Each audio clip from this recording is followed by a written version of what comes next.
నమస్తే అండి. బీరకాయ పచ్చడి అందరికీ తెలిసిందే కదా. కానీ నేను కొంచెం కొన్ని రకాలు కలిపేసి చక్కగా రుచికరంగా తయారు చేస్తానండి. మీరు కూడా ఒకసారి ట్రై చేసి చూస్తారు కదా. దీనికి కావాల్సిన పదార్థాలండి: బీరకాయ అండి, పచ్చిమిరపకాయలు, వెల్లిపాయలు, జీలకర్ర, చింతపండు నానబెట్టి ఉంచాను, కరివేపాకు, తాలింపులోకి ఒక సన్నటి వెల్లిపాయ కట్ చేసి ఉంచాను. ఈ బీరకాయని చెక్కు తీయకుండానే ముక్కలు పెద్ద పెద్దగా కట్ చేసుకొని పక్కన ఉంచాలి. స్టవ్ మీద బాండి పెట్టేసి కొద్దిగా ఒక స్పూన్ ఆయిల్ వేసి ఒక 2 ఎండుమిరపకాయలు, పెద్ద స్పూను జీలకర్ర యాడ్ చేసాను. అది లైట్గా వేగాక పచ్చిమిరపకాయలు వేసిన తర్వాత పచ్చిమిరపకాయలు లైట్గా కలర్ మారంగానే ఇప్పుడు బీరకాయ యాడ్ చేయాలి.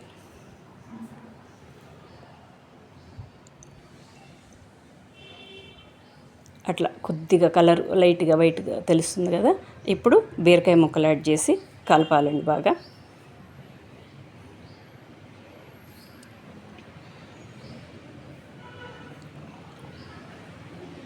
బాగా అంతా కలిపిన తర్వాత మూత పెట్టేసి ఇది మీడియం ఫ్లేమ్లో ఉంచి వేయించుకోవాలండి. మూత పెట్టేసి అట్లా వదిలేసి కాసేపు తర్వాత చెక్ చేసుకుంటే కలరు కొద్దిగా ట్రాన్స్పరెంట్ కలర్గా వచ్చినట్టుగా ముక్కలు మారిన తర్వాత, అంటే పూర్తిగా ఉడకక్కర్లేదు, లైట్గా ట్రాన్స్పరెంట్ అయిన తర్వాత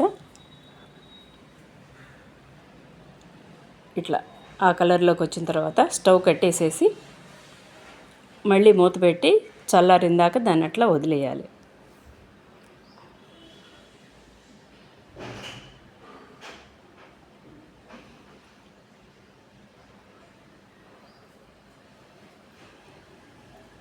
చల్లారిందో లేదో చెక్ చేసుకోనండి. తీసి చల్లారిన తర్వాత మిక్సీలో వేసుకొని గ్రైండ్ చేయాలి. బాగా ఫైన్గా గ్రైండ్ చేసుకొని, గ్రైండ్ అయిన తర్వాత ఇలా ఉంటుందండి. ఇప్పుడు దీనికి వెల్లిపాయలు, చింతపండు, ఇది పెరుగు మీద మీగడండి, అది యాడ్ చేయాలి. దీనికి పాల మీదది కాదు, మామూలు మనకి షాపుల్లో దొరికేది కాదు, పెరుగు మీద మీగడ యాడ్ చేసి అన్నీ కలిపి గ్రైండ్ చేయాలి. గ్రైండ్ చేసి పక్కన ఉంచుకొని తాలింపు రెడీ చేసుకోవాలండి. తాలింపుకి ఆయిల్ పెట్టేసి తాలింపు గింజలు, ఇందాక వెల్లిపాయ ఒకటి దంచుకొని ఉంచాను కదా, అది కరివేపాకు వేస్తే మంచి సువాసన వస్తుందండి. ఇది తాలింపు స్టవ్ మీద ఉండగానే పచ్చడి దీనికి యాడ్ చేయాలి. స్టవ్ ఆన్లోనే ఉంచాలండి, అది ఇంపార్టెంటు. ఎందుకంటే మనం వేసింది పెరుగు మీద మేగడు కాబట్టి అది పచ్చడిలో కలిసి పులుపు వస్తుంది అన్నమాట. వేడికి తగిలితే పులుపు బయటకు వస్తుంది.